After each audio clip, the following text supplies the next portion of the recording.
It is. Clay Matthews.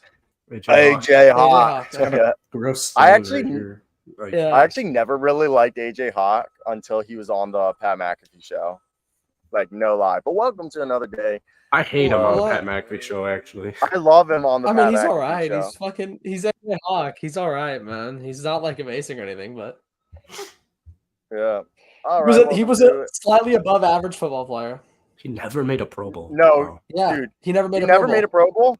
No. Okay, dude, he was a top five. He was most of his career, he was the 5th best linebacker in the league. No. Yes. The 4 linebackers in front of him: Brian Urlacher, Pat Willis, John Beeson, D'Amico Ryans, AJ Hawk. But there were guys that like literally wrong timelines. No, that's all like D'Amico Ryans. That's all during AJ Hawk's career. Yeah, that's what I'm saying. Like peak AJ Hawk career, like in his peak, AJ Hawk was on the same tier as Paul Posluszny. No, he's better than Paul Posluszny. No. He's way better than Paul Posluszny. They were both starters for a decade, and none of them made the Pro Bowl. It's a Pro Bowl. He's on the same tier as Lance Briggs. That's fair. Yeah. And Lance Briggs was really good. And everyone, and Lance Briggs is like just a little bit worse than. Yeah, he's worse than like Robert Mathis, obviously. He's better than Navarro Bowman. No, he's not. How? Navarro Bowman was a fucking first-team All-Pro. AJ Hawk couldn't even sniff a Pro Bowl. You know that's wrong. Clay Matthews made 6. You know Clay that's Matthews. wrong. I don't know how. And it's because Clay Matthews was a pass rusher. That's why. It was all eye test. Yeah, he was. Yeah, he gets so many fumbles. I think linebackers, Pro Bowls don't count for linebackers because guys like Leighton Vander Esch, Ricky Jackson is a fucking Hall of Famer, and he has less Pro Bowls than Clay Matthews, and Clay Matthews is not a Hall of Famer. So yeah, who's that guy? I don't know. He might be for the Atlanta Falcons. You completely neglected to say Patrick Willis when you were talking about linebackers. I said Pat Willis. I didn't hear you. You must have cut out. I went Brian Urlacher, Pat Willis, D'Amico Ryans, and John Beeson. Then Navarro Bowman. No, Navarro was later. Navarro came in 2013. That was already. Yeah, but AJ Hawk was still playing. Yeah, but that was by the end. I said prime. Oh yeah, during prime age. In his prime. Yeah. The Ray Lewis were Ray Lewis is in there too. Yeah, you're right. Yeah. So he's probably 6. Let's be honest. But that shows how many guys in front of him were. He was a good linebacker. He's the all-time leading tackler of the Green Bay Packers. Yeah, but he's played with them for so long. He never made a Pro Bowl, though. So I can't say he's a great linebacker if he never made a fucking Pro Bowl. That's just so rigged. Well, yeah. I mean, Tyler Huntley's Pro a Pro Bowls mean Bowler. Nothing. Yeah. Especially now. Like, Tyler Huntley's a Pro Bowler. Like, it actually, everyone says what actually matters is all pros. Well, yeah, and that's because it's harder to make all pros. If you can make the all pro, which Navarro Bowman did multiple times. Yeah, AJ Hawk did not. Yeah, he wasn't an all-pro, so like I can't say you're a great linebacker if you didn't make a single all-pro team. Like D'Amico Ryans made a couple. Yeah, he made. D'Amico Ryan. No, John Beeson made a couple. So did D'Amico Ryans. They both made a couple. I know, but I'm getting at the point that John Beeson's prime was shorter, and he still made a couple. Yeah, exactly. 1 second. What are you looking up? Oh, I'm just doing the tags right now for the show. I'm trying to think of. Damian Lillard. You spell Beeson. Beason. Did John Abraham ever make a couple Pro Bowls? Yeah, he did. Yes. John Abraham was a 2-time first-team All-Pro and a 1-time second-team All-Pro. People forget that he started off with the Jets. He was a Jet. Yeah, he was a Jet, and he was really good for the Jets. Like, really good for the Jets. Yeah, exactly. Like, his prime was mostly for the Jets. And the tail end of his prime was for the Falcons. And then he was fucking washed up when he was in Arizona. Damn, dude, Jake Delhomme played for a long time. Yeah, Jake Delhomme played for a while. Dick for the Cleveland Browns with Seneca Wallace. He sucked dick from he was an average quarterback for most of his career. What was the year they went to the Super Bowl? 2003? Yeah, it was the year 2005, I think. Okay. I think that was his Pro Bowl. It was 2004 or 2005, I think. One of the years they played 2005, they lost to Seattle in the conference championship. No, Seattle played Pittsburgh in 2005. And it was 2003 because 2004 was the Eagles against the Patriots, I believe. So 2003 was when they played the Patriots and lost. That was when they had prime Steve Smith. Damn. They beat Philly in the Steve conference Smith, championship. Steve Smith, one of the greatest receivers of all time. I have his jersey. Yes. Yeah, Ravens he is. or Panthers? Panthers. I think Ravens Steve Smith jersey is harder. Yeah, but like Panthers is prime though. What I people know, don't but, realize, It's harder. People, It's harder to find. His best seasons, I think he had like insane seasons with the Ravens. I know you At got the end of his but, career, yeah, but it's like his best seasons were. do you with guys know Carolina. Stephen Davis? Anquan Bolden and Steve Smith are the greatest old wide receivers of all time. Roy Besides Halladay Rice. says something different. Or Tim Brown and Jerry Rice. Roy Halladay Those are wants the in top there. four. Those are the top four. Those are the top four. Jerry Rice had 1,000 yards when he was 40. Jerry Rice, Tim Brown, Steve Smith, and Anquan Bolden are the greatest receivers over 35. Yeah, Why the can't old we do man, it? the Oh, old geezers. you're saying while they're playing. Yeah, like old wild. geezers. Like old like they geezers were who still stuck around. good 35. Yeah. And that doesn't happen with receivers. They did not stick around too long because they were still putting up elite or productive numbers when they were in their late 30s, which is fucking Like Steve Smith blew out his Achilles, came back, and I think dropped 1,000 yards. Yeah. I thought that's that insane. I thought that was with How the many- Panthers, the Achilles injury. No, How it was many with the Ravens because He had a bad Remember, he injury was with the supposed to Panthers. I think it might have been a Yeah, knee. that's it. Then they cut him, and then he went to the Ravens. No, I'm 1,000 talking yards. about when he was when he was like he either won or got second in comeback player of the year for the Panthers because he got hurt and then he came back and he was like towards the top of the league in receiving yards or something like that. It was one of his Panthers years. He had a lot of injuries, but he kept coming back. I'm gonna regroup. And then Roy Williams only had. Yeah, one he was season comeback over player of the 1,000 year. yards. He was comeback player of the year in 05 because he led the league in catches and yards and touchdowns after coming back. That's wild. Yeah. He was comeback player of the year, first team All-Pro. Because he had that other injury for the Ravens and then he came back. And he had only 800 yards, but it was his last season in football, so. Though the thing is his last season with the Ravens is actually not supposed to be his last season. The year that he blew his Achilles, he was his last season, but he was going off. He blows out his Achilles, and it was his farewell season, and he was like, I wanted to have, but then he blows out his Achilles, and he's like, I'm gonna play next year to come back from the Achilles and then retire, and that's what he did, and dropped I think 1,000 yards. Yeah, no, he had like 800 his last season in 14 games. Dude, I'm trying to find a fucking charger out here. Good luck. No, there is a charger. I see one, but I thought this fucking wall right here. He broke his leg. He broke his leg with the Panthers and then came back and won comeback player of the year and led the league in catches, yards, and touchdowns. That's what it was. That's just absurd. Yeah. The Achilles was in the fucking, obviously, for the Ravens. I do remember the Achilles. That's fucking nuts. Shout out to Steve Smith, man. He listened to his own advice, man. He always diced up. That's how I don't know if you're saying that jokingly or seriously. It's both. It's both. It's part of the bit because that's his bit. Okay, Ice up, son. you guys are ready to laugh? That's what he would say when he talks shit. Ice up, son. What?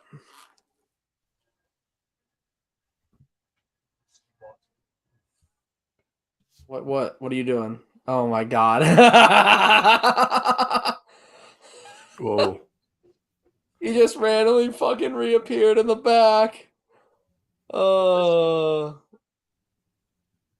my god. What the fuck is this? Dude, I'm like Oh my god, that's funny. Oh, we're right there. We're right there. Look. There you go. Steve Kerr purchases minority stake in Mallorca? Yeah, dude. Soccer team though. I know. That's what I assumed when you said he purchased a minority stake. But wow. Interesting. Everybody's getting into soccer now. Tom Brady, JJ Watt. What did Tom Brady buy? Birmingham City. He bought a stake in Birmingham City. And JJ Watt bought a stake in Burnley. Bro, you didn't know that Tom Brady bought stake in Birmingham City? That was like everywhere around the fucking news when he did that. No, I didn't know that. Yeah. It was like right before. It was like a few weeks ago, the beginning of the month. All right. Right before the season started. Dude, I actually did this. I plugged my computer into a random fucking hole in the wall. And let's get into some basketball. Did you guys hear? I also quit nicotine. I'm like 1 week free from nicotine. Shout out. Nice. Yeah. Oh, yeah. All right. So what are we starting with? Let's go. We're right into the Damian Lillard news. Just kind of update on it. And actually, yeah, let's just run through this Damian Lillard news just to get it through. Same thing with the James Harden news. I don't care to talk about it anymore. Yeah. We do need to address it because it is something that is going on. It's like one of the biggest storylines we have right now. So we heard yesterday, the Miami Herald reported, Anthony Chiang, that trade talks are expected to pick up soon between the Heat and the Portland Trailblazers as training camp approaches in 1 month. However, today, another reporter from the Miami Herald, Barry Jackson, comes out and says that the Blazers have like no interest in discussing a trade and are just like literally avoiding any sort of trade talk, just being basically annoying about it. And for me, the way that I see this playing out is there's two things. Okay, I think he's going to get traded. But what I think the Blazers are trying to do is act stupid and be like, yeah, we're trying our best, but guess what, Dame? There's no trade, so Sorry, bud. It sucks to be you, but you're here. Sorry, dude. You're stuck in Portland. And that's similar to what Philly think? That's literally exactly what I think Philly's doing too. But Philly's a different conversation. We'll talk about that next. Yeah. But let's hear with Jackson this. It's like Dame doesn't like. I mean, he has leverage because he's fucking Dame, but like, you know, the Blazers, they are not exactly eager to fucking trade him. You know, especially because he made it very clear that he wants to specifically go to fucking Miami. The Blazers don't want that. The Blazers are just doing this to act dumb and try to drive up the price so somebody else not named the Heat will jump in. Maybe a team that tries to get Harden and loses the Harden sweepstakes. Because, like, Dame's going to be more expensive than Harden is on the trade market based on a number of factors. So I'll talk about this more, but I have said that I want the Toronto Raptors to trade for James Harden like they did for Kawhi Leonard. 1 year rental, baby. 1 year rental. 1 year rental. We'll talk about that when it's Harden. But yeah, that's about it. The Blazers are just trying to jack up the price. Jackson, what is your thoughts? I think they've already got a trade ready to go. I think it looks like Jovic, they are severely overvaluing Nikola Jovic. I think the Miami Heat front office is probably dyslexic and they think he might be related to Jokic, and that's why they're holding on to him. And then Jamie, Triple J, which isn't his nickname, and doesn't he not want to be called by that? But I'm going to call him Triple J. They're not throwing either of them in that package. I'm pretty positive if they did throw either one of those players in the package, Damian Lillard would be on the Miami Heat. So it seems like they could be waiting until December for Orlando Robinson's contract, which is, it's insane. I think it's insane, but yeah, it's wild.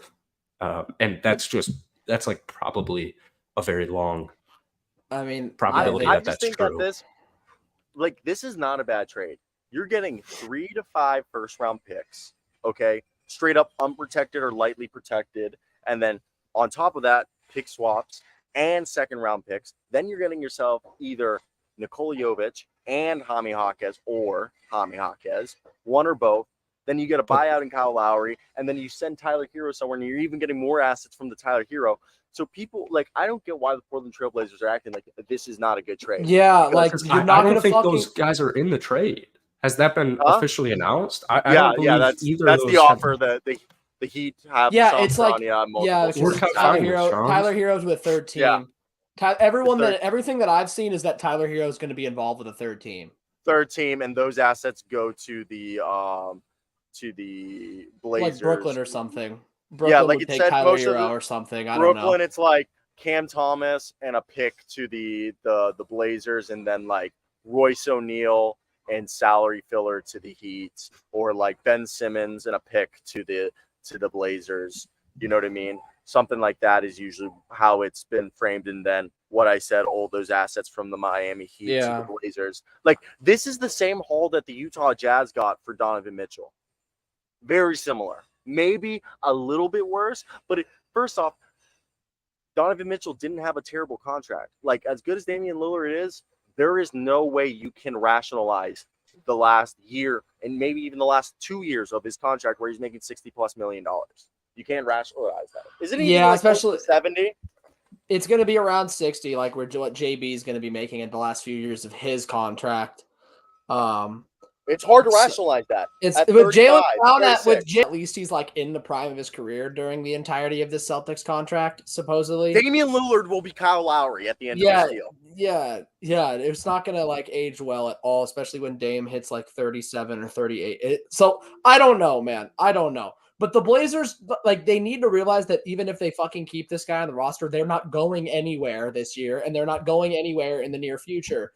Just let Scoot fucking develop and get rid of Dame while you can still get something for him. There's no point in acting stupid. Why are you waiting? Because you already know what players are available. It's yes, not like in the next 3 months, a new player is going to come out of thin air and be like, oh my God, this is the guy that we've been waiting for. Yeah, you guys aren't in the fucking... You're not trading with Philly because you're not in the fucking James Harden market. So you have no shot of winning right now. You know Dame wants to go to Miami. You know Miami is serious about putting together an offer. And you know what? You know the Heat are probably going to overpay to get Dame because they're that desperate to win a championship. So with all those things combined, why not just fucking do the deal now? I agree. And then that way you get to go with... You are about to give away your franchise player to a when I say desperate, I mean desperate. This Heat team knows they don't have much longer with Jimmy Butler to get a championship. They've come so close. They have a 2 or 3 win. They've lost. They have a 2 or 3 season window that they can win a championship with this team. They know that now is their time. They are one of, if not the most desperate team right now in the offseason to do anything to win a championship. And I agree. And because they know if not for teams continually like hilariously stumbling over themselves, like they just drove over a fucking banana in Mario Kart, they wouldn't have even made it to the finals last year. But there they were. So they know they need to get better. Jackson? Well, I still can't find this supposed trade package. So to me, that's why the trade hasn't happened. No, search up Shams Charania Miami Heat trade. It's literally been tweeted like multiple times. But is the trade you're talking? Yeah, pull it up. Is the trade you're talking about just Tyler Hero and 3 firsts? Because I would definitely turn that trade down. That has nothing to do for me if I'm Portland. Yeah, exactly. At that point, just go trade for Siakam. I mean, right here.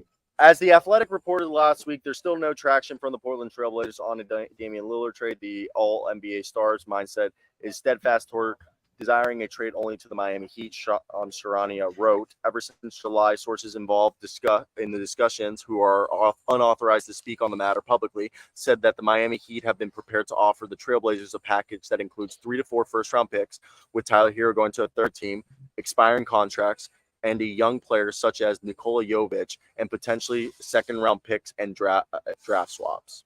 That was in an article. So what I get from that is they have not offered it, but they're prepared to offer it. And they probably, the young player involved is probably not Jovic or Jamie. And that's I think if one of those players was in it, this trade would be done.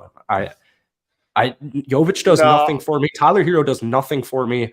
Why do you say they do nothing for you? You're trying to. What does Tyler Hero do for me if I'm Portland? If I'm Portland, he does literally nothing for me. You're not getting him. You're not. So then, what am I getting? 3 first-round draft picks? I have one of the best players in the entire NBA, and I'm trading him for 3 firsts and fucking. I don't know how to sell this for you. I'm giving you 3 to 5. You're not going to be able to keep him, so you might as well rebuild and get a shit ton of. Why can't I keep him if he's under contract? Didn't he sign? Oh, that's right, he signed his contract himself. Because he's going to be disgruntled, and it's going to be bad for the locker room, and it's not. You got to let your young guys develop, and having a toxic presence in the locker room that doesn't want to fucking be there is going to hurt them. Players should be allowed to play where they want to play. They're not winning. They're not winning with or without him, so they should trade him.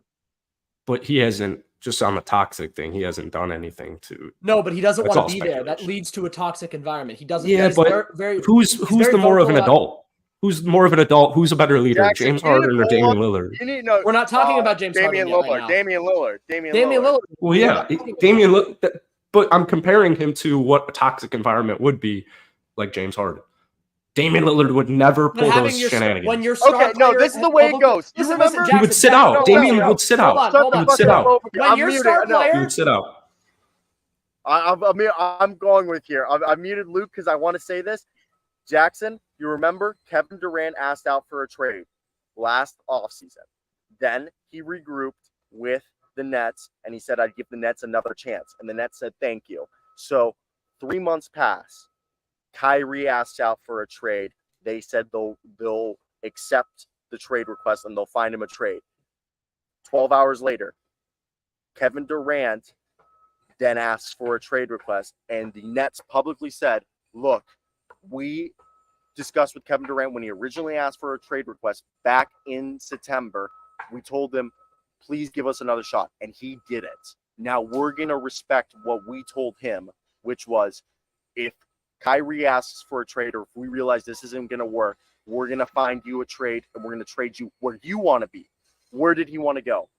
The Phoenix Suns. Supposedly the Brooklyn Nets did not talk to a single other team except the Phoenix Suns and only negotiated with the Phoenix Suns, even though other teams called because out of respect to Kevin Durant, because he held his word and tried his best to make the best of the situation going into the season. And when everything was falling apart, they respected his trade request because they told him they would do it. Because what does this Portland Trail Blazers all offseason said, we're going to try to build a contender around Damian Lillard. They did not. And they said, if he does ask for a trade request, because we are unable to build a championship contender, we will accommodate that trade. Now they're lying because the Nets accommodated Kevin Durant's trade within 36 hours. We're almost 8 weeks into. Yeah, I mean, like I was saying earlier before you muted me, when your star player, what I was about to say is when your star player doesn't want to fucking be there, it doesn't matter who it is, regardless of whether he's professional like Dame or unprofessional like James Harden or however the fuck you want to say it. If your star player doesn't want to be there, it's a toxic environment. Everybody knows it. Because if you know that the guy who's supposed to lead your team doesn't want to fucking be there, it spreads throughout the rest of the team. They should have traded him a month ago. The closer it gets to the season, the more that they're going to need to fucking trade him, or it's going to be bad for the rest of their core. All right. So what's going to happen here is I'll tell you exactly what will happen. Damian Lillard will probably play the first game for Portland, and then he will be sat down until December 15th, and he will be traded to the Miami Heat, and Orlando Robinson will be headed to Portland. Yeah, and they'll probably get more, honestly, mid-season because the Heat are going to be even more desperate than they already are now by December. So let's talk about James Harden right here. James Harden. All right, we all know the comments about him saying he's a liar. He actually got fined $100,000 for calling Daryl Morey a liar, which the NBA Player Association has filed a grievance. As they should. As they should. So right now we're in a standoff.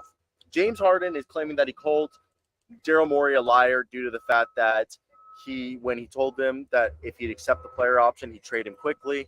A lot of people are saying the reason he's calling him a liar is he took a $15 million pay cut last year, and there was a wink-wink under-the-table handshake agreement that this offseason he would opt out and get a max deal. That didn't happen. Now, the whole thing is, if James Harden really wanted to leave Philadelphia, why did he accept the player option? Why didn't he just decline it and go sign with another team? And that brings to my point is no team was going to pay him $36 million. And at this point, I think supposedly the Clippers might have been the team that ended trade talks.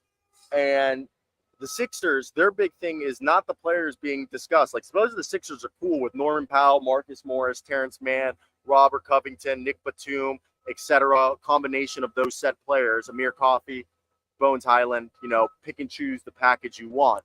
The problem is the Clippers are offering no draft compensation. like they should in my mind. What is your thoughts? Would you have to offer draft compensation? Draft compensation do they have? They don't. They gave away all their picks. So the 2 picks they have gave are the away a lot of their 2028, picks. the 2028 first round pick and the 2020. They can offer 2 second-round picks for James Harden. Yeah, but like for their first round picks. Yeah, because they don't have much picks. They need their picks for when Paul George and Kawhi both leave in a few years or get old. I don't think they should, even if they had. No, I agree, but because dude, he's on a 1-year option. He has 1 year left on his contract. It's the option. So you're not going to give up your fucking future for a guy on an expiring deal. That doesn't make sense. Pascal Siakam, James Harden swap. That's kind of a spicy trade. Yeah, expiring for expiring. That's kind of a spicy trade. I mean, like, I don't know, man. James Harden's market is just not that good right now because, like, you're not going to want to sign a guy who's about to be in the latter half of his 30s and a guy who has been on the decline the last few years. As much as I love James Harden, I still think he's a great player. He's requested 3 trades in 3 seasons. Who's requested 3 trades in 3 seasons. Now, the Nets trade, the whole Nets team crumbled. So, like, I'm not going to, like, that's not that big of a deal because, like, everybody requested out of the Nets eventually. But, like, this guy has been on 3 different teams and requested 3 different trades in the last few seasons. So, and he's on a 1-year deal. He just opted in. So he's going to be a free agent next year anyway. So there's just not a market for that guy, really. You're not going to give up a shit ton, which is what you would need. The Sixers aren't going to take any small package for James Harden because it's James fucking Harden. He still is Harden. So there just isn't a market right now for that. There's no team logically besides the Clippers, and they're not even going to trade for him, that actually makes sense for Harden to go to. There's just not. Yeah, I think James needs to play for Philly for the whole season, and I think he needs to accept kind of like a Chris Paul role. Chris Paul got paid a fat bag. He got paid a huge bag, and because he is the point guard for the Phoenix Suns, like, and for the Houston Rockets, obviously. But James Harden has no trade value right now because he went 7 of 27 in the final 2 games. When you're up 3-2, you're a game away from making the NBA Finals, and you go 7 of 27. He single-handedly won them 2 games that series and then completely forgot how to fucking put the ball in the basket. James Harden, in the 11 playoff games he played last year, was horrible in 9 of them. He was horrible in 8 of them, good in 2 of them, fine in 1 of them. Great in 2 of them. When he was good in 2 of them, he was fucking good. Phenomenal, bro. It was like MVP Harden against the Celtics for those 2 games that they won. But it ended so negatively. The problem with James Harden is that he's not a winner. I don't mean to cut you off. Finish off, Jackson. I just think you're saying he's not a winner, right? Well, obviously, yeah. But what he needs to do is accept his role, which he's done in the last couple of years, and he just needs to demonstrate that, like, he's when you trade for James Harden, or if you sign James Harden in free agency, that not only is it a good addition, but, like, your team is going to severely improve. And I don't think for Philly's trade package, they're better off waiting till at least the mid-season and letting James Harden kind of demonstrate that he's still James Harden. It's weird because, I mean, I'm bigger on Harden than Luke, but I totally understand. I mean, he's not the same Harden, but he's still one of the best passers in the NBA. Like, he's one of my favorite players. He's one of my favorite players in the NBA that I watched during his entire career. Like, I love Harden. I'm still high on Harden. But if he can just kind of turn into I was never a Harden fan. I've always been a big Harden fan. A great 3-point shooter. He can facilitate your offense. Gets to the free throw line for easy points. I don't think James Harden cares for that. I think James Harden, honestly, like, I don't know the guy, but from the way people speak about him, okay, I don't know if this is true. I don't want to act like this is like who James Harden is, etc. But it seems like James Harden really cares about his bag. He really cares about having a good time, and I mean, everybody wants to win, bro. Like, I don't think winning is as high on the totem pole as having a good time and getting his bag. But, like, I think he'd rather win than lose. He's already. No, I agree. So he's but already. I'd rather be. Dude, he's the type of guy who would take a max contract to go play for the Houston Rockets or a tanking team, and he'd be like, "I still get my 30 shots." Yeah, but he still wants to. There's a reason why he requested out of fucking Houston, because they sucked and they were blowing up the team and they weren't building a contender around him, so he quit. He showed up to training camp out of shape and I fucking think requested a trade. he realized he took James a Harden $15 wants to million win. pay cut. He took a $15 million pay cut to win, and he didn't win shit. So now I think he realized, well, I might never win, so I want that bag. No, but like, yeah, I guess. But like, everybody fucking cares about winning, bro. At the NBA, like it's doing your, because winning is what gives you everything else, like the bag and having a good time. So like, even if he doesn't fucking care about winning, like you say, and he cares about those other things, he still wants to win because those other things are gonna get better. But it's also just it's his job. Like he wants to win. They all want to win. That means more money as well. Yes, that means that's what I was saying. It like winning lets those other things, you get more of them. Yeah. If he didn't shoot 39% from the field in the playoffs, and if he just even if he vintage Harden, like 2019, 2020, imagine if Harden in this year's playoffs put up 35 and 8 and a steal and a half on 48% from the field, like he'd get paid like 39% from three or whatever. Like, yeah, it's just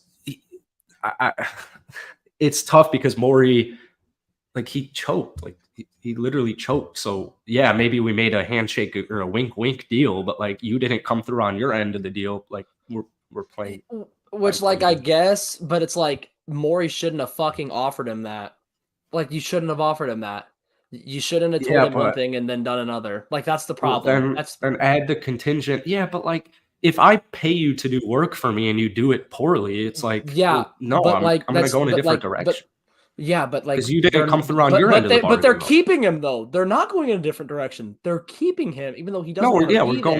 We're going in a different direction in the sense that I'm not offering you a max contract because you proved to me in the playoffs, specifically Game 6 and Game 7, that you're not worth a max contract. I guess, but like he's still like don't tell him that you're going to give him a max contract and then not like if I tell you, don't tell him. If I was the CEO if I was the CEO of ESPN and I was like, yeah, Luke, when you graduate college, like come on board and be my lawyer, and then you like go to jail 3 times and get addicted to heroin, it's like, well, I'm actually all set on that. Like I feel like that's kind of obvious. I totally understand what you're saying, and that's a little bit of a dramatic sense, but like just from Morey's standpoint, it's like a deal's a deal. But it's like even then he opted in and you said you were going to trade him quickly and then you didn't do that. Like you did both of those things. Like at some point, like how are you going to find? And also, the NBA fucking shouldn't have fined him for calling Daryl Morey a liar when he lied. That's what he did. Well, but here's the thing: it's tough because it's deeper than just like trading away a player who doesn't want to be traded. Because I'm working for my job. Like there are people who depend on me. If I'm the coach, if I'm the GM, like. Just because James Harden wants to go doesn't mean I can trade James Harden for DJ Augustine and like that works. You know what? So like it's not as cut and dry. I'm surprised that neither of them have been traded. Like not one of them's been traded by now. But yeah, I mean I have a feeling that there'll be a crazy day. I think if one of them gets traded before training camp, I would imagine the other one's gonna go right away. Yeah, exactly. Oh, by the way, Anthony Edwards is my MVP pick for next season. All right, let's switch this up. So Mac McClung got signed by the Orlando Magic, and I got a nice little story. I kind of told it. I can't say the whole thing of the conversation, but I'm sitting with a G League general manager. I'm watching a summer league game, and I'm with Henry, and an agent comes up. Guess whose agent it is? Mac McClung's agent. Mac McClung's agent, okay? And Mac McClung's agent comes over and pitches Mac McClung on a 2-way to this said general manager, who is the general manager of a said G League team that needed floor generals. Luke knows what's G League team because he has been helping me with this said project and doing some research. And this was a team that does need guards, but they need more floor generals. And the guy comes in, pitch, says he wants an NBA opportunity, could go overseas, but he'd rather take the 2-way, earn his spot, yada, yada, leaves. And, we all know he signed a partially guaranteed 1-year deal with the Orlando Magic, which means he'll probably be on a 2-way with the Orlando Magic. But the agent leaves, shakes hands, introduces himself to all of us, the rest of the guys who were sitting next to the general manager. We say, like, what's up? Nice guy. No, he was a nice guy. And then the general manager turns to me and Henry and goes, so what do you think of Mac McClung? Like, would you do it? And I like looked at him. And I like Mac McClung. I was a huge fan of him coming out. The I MV thought kid. he was exciting. He was a very fun kid to watch. But I told him this. I was like, do jersey sales or ticket sales matter to you? He said, no. He's like, I'm trying to win games. And I was like, we know what he is. We know what he is. I was like he's a pro level player, but Mac McClung wasn't. I don't think he's an NBA. He wasn't what he wanted. Exactly. That's what I told him. He's like, it's not what you need. Yeah, it's not what you need. He's a combo guard with point guard skills. They needed a floor general, which you know that. Exactly. You know that team. He was not what they needed. That's what I told them. I was really about to say, like, they told us who they needed and the archetypes that they needed, and he is neither of the guys that we were talking about. That doesn't mean that he's a bad player. He just wasn't he was not what they needed. There wasn't a spot for him at that point because they already had better guys in that spot. So couldn't have said it better. And still a good player. Good thing he got a shot. I think with he'll the be on 2-way. Yeah. Happy to see him get another shot with the Magic, a team that actually probably did need him. So, like, maybe a productive 2-way guy who sees some minutes during like a mini injury crisis or when guys are getting rested. But I mean, you know what he is. Like you said, we know what he is. I don't know what he is because I've seen him play like 3 NBA games. He's a high-flying, undersized combo guard. I don't think we know what he is when he's not in the NBA, but we don't really know what he is in the NBA. I mean, he's still averaged 7.5 assists in his rookie season in the G League. Yeah, it's only two-way ability. I would imagine he'll get some run with the Magic, even though they have a ton of guards. I mean, can you really bank on Markelle staying healthy for a full season, Jalen staying healthy for a full season? Yeah, like they've got there's gonna be times where they need him to hop in the lineup, whether that's play like 5 minutes a night or for one night play like 15 if everybody's hurt. But yeah, especially would like to see Mac McClung play regularly in the league though. This new COVID strain's coming out, man. There could be some what did they call more those? COVID guys? What were when you missed a game? What was it called? Because of COVID. What do you mean? What do you go into? Protocol. The health and safety protocols. Yeah. Health and safety protocols. Yeah. And Florida keeps it open, so those boys might be getting sick. And if Mac's not on the team, he'll be healthy. Where's Orlando's G League team at? You're so fucked up. Lakeland. No, that's that's Orlando. Yeah, it's Orlando. Yeah. Yeah, you fucking idiot. They're Lakeland literally called the Lakeland Magic. I was about to say the Sioux Falls. Yeah, I don't watch. You guys know the reason why you guys know the Sioux Falls Skyforce is Miami. Jay Huff's playing. You guys know why the reason they've never moved them closer to Miami is because Sioux Falls was like an actual basketball team that they bought. That was like a super successful minor league team that like did really well in Sioux Falls, and they just you guys can stay. Yeah, they're like, just stay there. I mean, if I was them, I'd be like, fuck you guys. You guys are gonna play in Fort Lauderdale. Well, yeah, because it just doesn't make sense. But you know what? Shout out the Heat, man. Shout out the Heat for keeping basketball in South Dakota, man. It's a rising state. It's like a top 10 rising state. Shout out the Heat for keeping basketball. What was it? Their like mayor or governor made a viral video on why you should live in South Dakota, whichever city it was, and it made a lot of sense. Kansas is a top 10 state to live for like job growth. Nice. Yeah, I guess. Yeah, still fucking Kansas though, but you know. Do you know what movie I showed my dad, Luke, yesterday? The Goods. What do you think? He cried. He loved it. That is a classic movie. Who's the star in that? Jeremy Piven. Yeah, so I almost watched that movie last night because you talked about it. You talked about it. It might have been when we were together in Miami because I think so. because I have the flu, and so I was like watching movies all day, and I was looking at movies I had in tabs to go back to, and I saw that with Jeremy Pivens, and I actually closed it out of the browser, so I might have to watch it then. Yeah, you got to watch that shit. That movie's great. That's a classic. Great movie. It didn't have great ratings. Of course not. Don't know It why. had horrible ratings, so I was like, I don't know. Of course it had horrible ratings. It's still a great movie, though. All right, guys, we gotta touch on our last two topics real quickly. Celtics are working out T.J. Warren, Lamar Stevens, and Louis King. If I'm gonna be honest, they should fucking sign Lamar Stevens. Okay, They should. Grant Williams' replacement is Lamar Stevens. Grant Williams replacement. Penn State. Tell me that isn't right. Okay, you don't need T.J. Warren. Go get Lamar Stevens. No, we don't need T.J. Warren at all. Lamar Stevens is the tailor-made for the Boston Celtics. He would be like perfect. Perfect. Yeah, Give him a multi-year deal.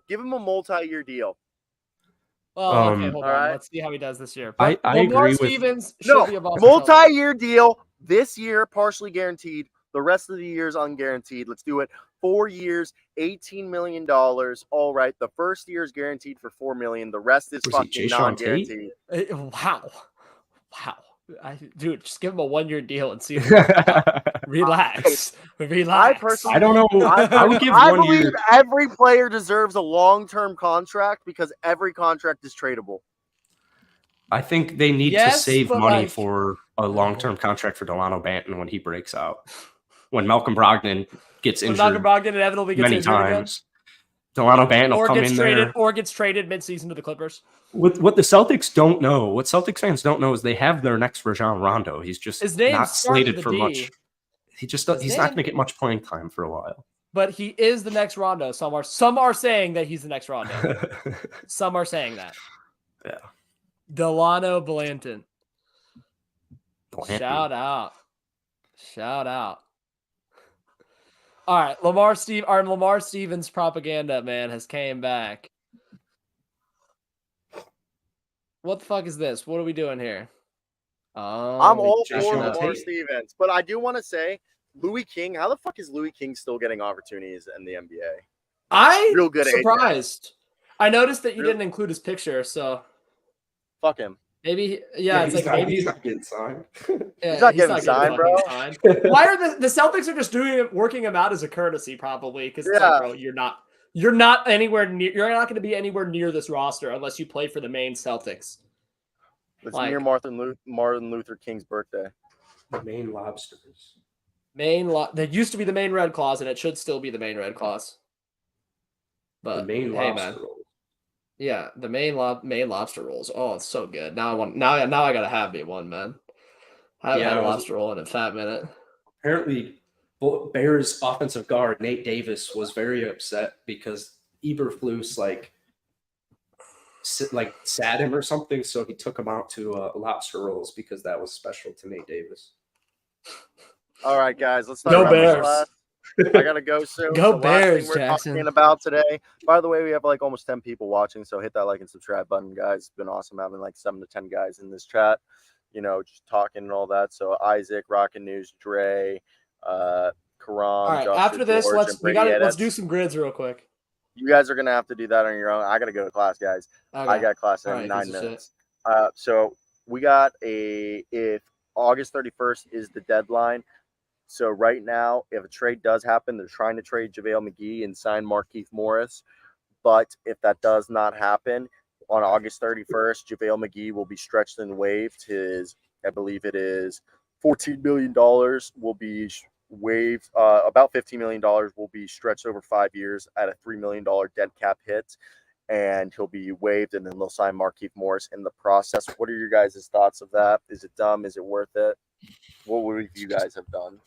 It's not news and it's pointless, and it will have none of this will have any implications next season. I was so shocked that they even signed JaVale to be their starting center. That made no sense ever at the time. We knew that wasn't going to happen. We knew that wasn't going to happen, Jackson. It's got me 1,000 views. This topic got me 1,000 views yesterday. JaVale's well liked. JaVale was a great. He had the best backup center season of all time with Phoenix. JaVale had to do a lot of image rehab. Yeah, JaVale, he went from King Shackton to like actually one of the most well-liked players in the NBA instead of just a meme. Shout out JaVale. He's a champ. I don't know why. It's just so funny that they're trying to like trade JaVale so they can sign Markieff Morris. Like, just, What do you mean? Markieff is a culture Who gives a setter. shit? You know, you It's can. just, who gives a he's like- shit? Exactly. You know what? You know what? You know what? Markieff Morris and Willow Smith have in common. What? They know how to whip They've their been hair around. back and forth.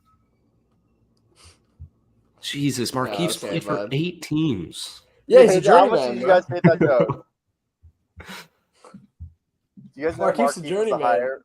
was drafted higher? Yeah, than he was Markieff drafted Morris? one spot above. Yeah, he was drafted one spot above. They were back-to-back picks. I mean, Markieff- Got to okay, make and room last- for OMP. And last thing we'll talk about is hot debate going on. Anthony Edwards is top 10, but he has the potential to become top 5 this season. Okay, Boys, he's not what's top 10 close? right now, but he has the potential to be, but he's not. He He's will top be 10 at the right end of the now. year. He'll be top At 5 the end of the year, maybe. If Shea Gilch, dude, he's better than Shea Gilgeous-Alexander. And No, Shea he's finished not. top 5. He could be. Yes. He could be, but he's not right now. He is. Shea was first team Yeah. All NBA last year. When Ant gets top with first team All NBA, I'll say he's better than Shea. When that happens. Notice how I didn't say if, I said when, because it's gonna happen in this year or next year. But when that happens, I'll say he's better. But it hasn't I happened. don't even think he's top 15. Is he even No, top 20? He's not give even him top time. 20. Yeah, well, Yeah, I give him think that'll time. change this year. He's Exactly, not even close to top 10 Just right now. Not right now. Not right Booker's now. not even No. top 25, or Booker's like borderline top 25. And that's like the So- same level as Anthony Edwards. Yeah, but this is I the don't year, know, man. man. I'm telling you, This my is MVP the pick. year. This is Ant's breakout year. This is where he goes off. He's already All right, so around top 25 player, no doubt. Luke, Dude, you'll we be got to good for change the tomorrow? time, man. You don't like this Yeah, I time? don't. I This is like we the could only try time it. that works. This is the only time that works This- for me, like Monday through Wednesday. Because I have class for at me- 2:40 and I get out of class at 12:30 and I go back to class at 2:40. So it's like that 1 to 2 like set We my got time. 3 options 1 to right here. 2. Super early in the morning, super late I at have an night, or class. this, I have or 8 this a.m. time. class Tuesday through Thursday. So I have, I- super I early have doesn't work. 9:30. I is would on. say nighttime until the season starts. But I mean, I'm fine with this right now. It's just We can weird. do nighttime until the season as starts. as Then we long can as it figure doesn't something come out. off. It's been fine as long as it doesn't come off as disingenuous just because Cyro's mobile, and there's construction going on the entire time. But it Oh hasn't no, this was doesn't I seem chose like it'll be before- an issue. No, this I'm is what I saying it's chose weird before to as do a well. mobile show. I worry it could come off as disingenuous doing a mobile show, but doesn't seem to be a problem. Like I don't care. I'm just like I can't do it during the This day. will be except something for this we'll time discuss in the during next week. day or so. Yeah, Because I'll move into my place next week, so I'll actually have a studio set up yeah. in the guest bedroom. Mhm. But Yeah, today there's no I chose worries the for worst now. spot. Yeah. Well, today I chose the worst spot because there's a construction site right there. So Yeah. like in a good spot. It's Like it's the other August day- 24th. We're good. Yeah, but it's off season. I gotta go, guys. I gotta walk across campus in 5 minutes. All right. Good luck. Thanks.